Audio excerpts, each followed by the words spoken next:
আসসালামু আলাইকুম। নেমিনস ইয়াম্মি কিচেনে সবাইকে স্বাগতম। আশা করি আপনারা সবাই ভালো আছেন। আমিও আল্লাহর রহমতে ভালো আছি। আজকে খুবই মজাদার একটি রেসিপি নিয়ে আসলাম, যা হলো আলুর দম। আজকে আপনাদের সাথে দেখিয়ে দিব কিভাবে আসলে আমি এই রান্নাটা করেছিলাম।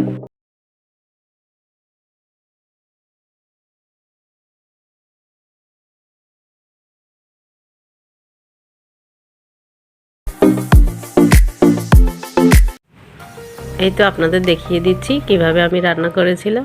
প্রথমে আমি আলুগুলোকে ভালো মতো সিদ্ধ করে নিয়েছি।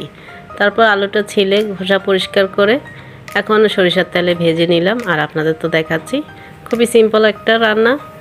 আপনারা একটু খেয়াল করলেই বুঝতে পারবেন আসলে আলুটা প্রথমে সিদ্ধ করেছি। হালকা একটু লবণ দিয়েছিলাম, 1 চামচ লবণ দিয়ে সিদ্ধ করে পানি ঝরিয়ে নিয়ে আলু ফেলে দিয়েছি। তারপর এখন সরিষার তেলে ভেজে নিলাম। একটু হালকা হলুদ লবণ দিয়েছি, কারণ সরিষার তেলে যখন একটু আলুটা ভেজে নিব খুবই সুন্দর মুচমুচে হবে এবং গ্রানটা ভালো লাগবে, খেতে খুবই ভালো দেখাবে এবং কালারটা খুবই সুন্দর ইয়াম্মি ইয়াম্মি হবে। এজন্য আমি আলুটাকে এভাবে একটু ভেজে নিব কিছুক্ষণ ধরে। আলুর দম আসলে রান্নার সময় একটু খেয়াল করে রান্না করতে হয়।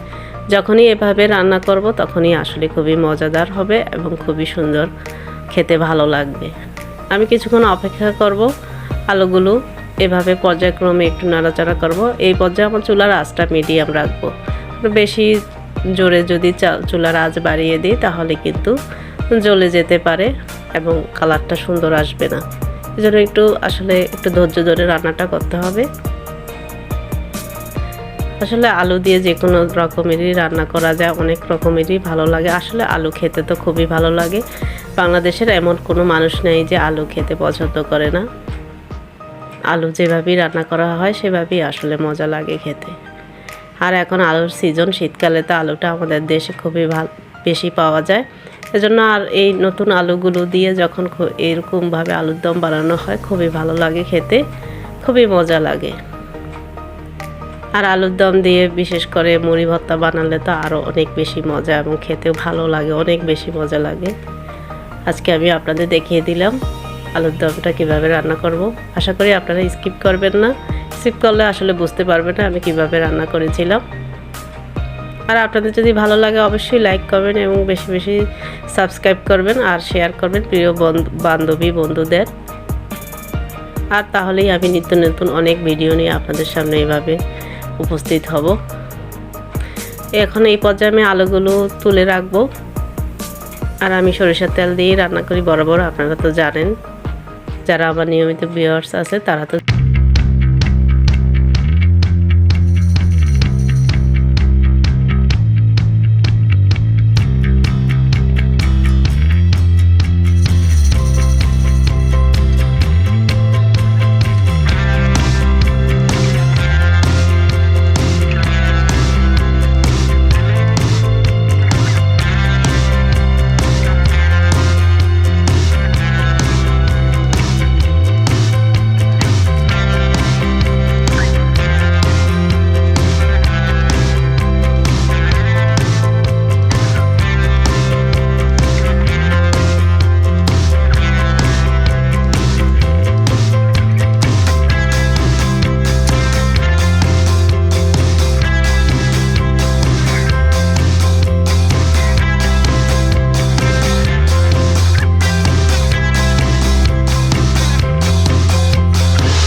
অপেক্ষা করব।